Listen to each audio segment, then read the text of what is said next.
Hi guys, this is Kitty. It is day 4 of Jink and Diddle Scottish Fiddle Camp in the mountains of North Carolina. And I have to say, this has been a really amazing experience. I've had zero exposure to Scottish fiddling before I got here, and this has just been an incredible experience. If you haven't gone to a fiddle camp before, you're a classical person only, give it a shot. I didn't think I could hang, and I'm just so thrilled that I did it. If you are a fiddle person, this is the place for you.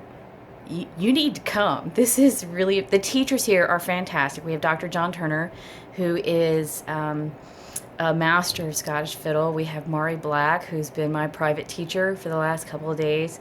There's, I can't remember everybody's name. I have to tell you later. Callum and Kirk, and everybody's been so fantastic. Rachel Barton Pine's coming in tonight. She's going to do a concert for us, and she's going to teach later in the week, which I'm really stoked for.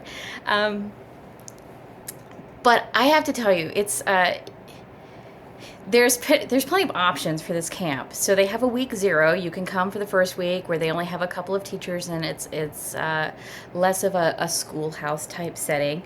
And then I'm here for week 1, which is the main week where all the teachers come in and we have all the classes. And we've had classes in releasing tension, and there's been various levels. So there's levels 1, 2, 3, and 4, depending on how you self determine your placement. So for the first couple days, I went to level 1, which is the very beginners class, which I'm glad I did because I really needed to know. I don't even know what an MSR is. I didn't know what a strathspey was. Scottish fiddle music is very notey. It's not super challenging if you know what you're doing, but it just has there's a lot of black dots on that page. And when you go to the rallies every night, when you go to the jams, everybody here, the great ones rise to the top.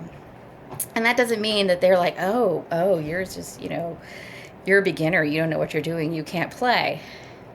But when they get rolling, it is an amazing thing to see. Now, in these jams and these rallies, I can raise my hand and say, hey, can we play something slower? Can we play something I know? And they're fine with it. Everybody's like, yeah, let's do that. And the environment here is just really relaxing. Everybody's very down to earth. Everybody's very encouraging. And nobody here thinks that anybody is better than anybody else. It's just been the most friendly experience. I don't know if that's how all fiddle camps go. This one is, I'm coming back. I'm coming back as many times as I can. This is amazing. They also have a Jink in January, which is you can do 3, 5, or 6 days. You come up here to the beautiful Valley Cruces right outside of Boone, North Carolina. We're in the mountains. It is hot as all get out because there's no air conditioning in these buildings, and it is like in the 90s outside. But there's breezes, and everybody's windows are open, and everybody smells, and everybody's sweaty, and everybody's just having a good time. The food is incredible. There's a cafeteria. They ring a bell like you're on a ship. And so 3 squares a day and as much as you could eat. And that's pretty terrible. I come to fiddle camp and I talk about the food, but I have to tell you, I was not expecting much, and this is not your standard cafeteria food. This is good stuff. We had pot roast last night. I'm so happy. But I'm getting off the subject. So there's tons of classes. In fact, let me grab my class schedule and I'll tell you what some of the classes are. And they change every year, so don't get married to the changes to the class list because they're always different. But let me tell you what we've got.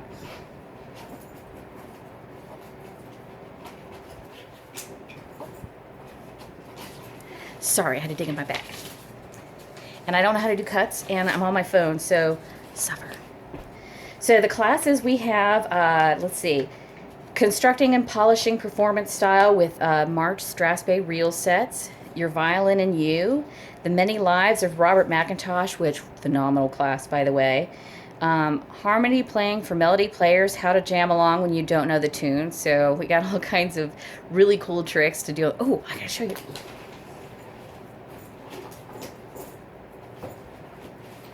So here's one of the tricks we got, and I think you can buy this in a store. But this is called a Fiddle widget. It's a violin map and chord finder, and what you do is you line your little arrow up with the key that you're playing, and so the red notes are going to be your fifth, so you can drone on your red, and the yellow notes. Oh, I'm sorry. The yellow is the fifth. The red is the tonic, and the blue is the triplet, or the third note. So for your arpeggios. So this is a really, really awesome tool. I love this thing. So more about the classes. Where did I stop? Harmony playing. There's one on Saturday. It's going to be on the Family Gal. So apparently there were a lot of people named Gal who wrote fiddle tunes and published them, which is key for us. Producing bagpipe ornamentation on the fiddle. I've had some of that already, and it's really cool. Early music for the modern player, tips and tricks from the 18th century. Tension-free fiddling, the ultimate goal, which is the one I went to this afternoon after lunch. And we had drills and techniques, and we taught ourselves some wordplay to kind of trick ourselves into not being tense, which was kind of cool.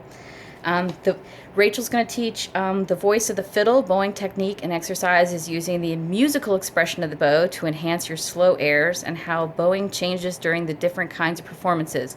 That's a really long title, but I'm going to take the class because it sounds awesome. We had a concert last night. All the instructors came and played for like an hour and a half. It was stupendous. There's a fiddle competition where all the instructors will get with people who are willing to do a March Stressway reel set and grade them, which is really neat. There are a lot of people here who do competitions. There's some like little kids that are doing these competitions, and I'm in awe because they're so fast. But then I tell myself I have skills they don't have, so there's that. Then there was going to be a ball on Friday night where they're teaching Scottish dancing. And so some of us are going to be Scottish dancing and some of us are going to be playing. You can switch back and forth, so you can play for the easy dances and dance for the hard dances or whatever. I'm nervous about doing either ones, but I'm going to show up. And it's semi-formal. You can wear your kilt or your gown or whatever. It's really cool. And then there's the Kaylee Saturday night, which apparently is a bunch of like crazy camp skits. That's what I'm getting out of it. We'll see how it is. Let's see. It only has the teachers' first names on here, so I'll have to get you the teachers' last names later. But the schedule usually goes, you can practice between 7:30 and 8 in the morning. Then breakfast is 8 to 9. And then we have a class from 9 to 10:30, a class from 10:45 to 11:45, then lunch at noon for an hour. Then class from 1 to 2:30, a class from 2:45 to 4:15, a class from 4:30 to 5:30, which I'm skipping right now to make this video for you. Then dinner at 6. And then from 7 to 8:30, we do a group rally where everybody gets together and we just jam. And from 8:30 to 9:30, there's usually an event. So like last night was the instructor's concert, and then tonight is Rachel Barton Pine's concert. And then from 9:30 until we all drop dead, we just jam and drink and eat candy in my case, which is almost the same as drinking. You also get private lessons. You have a choice between 6 15-minute slots, which some people have chosen to do if they're really focusing on something very specific. I chose to do the 3 half-hour classes. In the end, everybody gets an hour and a half total. And so my teachers are Mari Black and Dr. John Turner. So I haven't had Dr. John yet. I'll have him on Friday. But so far, this experience has been wonderful. If I could encourage anyone to come to this camp next year, please take my word for it. I had a bad camp experience earlier this year. It wasn't a bad camp. It was just my reaction to it. This experience has been the complete opposite. I am learning so much. I'm just overwhelmed with the amount of information that's being packed in my head, and I'm really excited about learning more and doing more and getting better at this, which is the first time I felt this in a really long time. So yeah, Jink and Diddle Scottish Fiddle Camp. Look it up, and I hope you come next year. Talk to you later. Bye.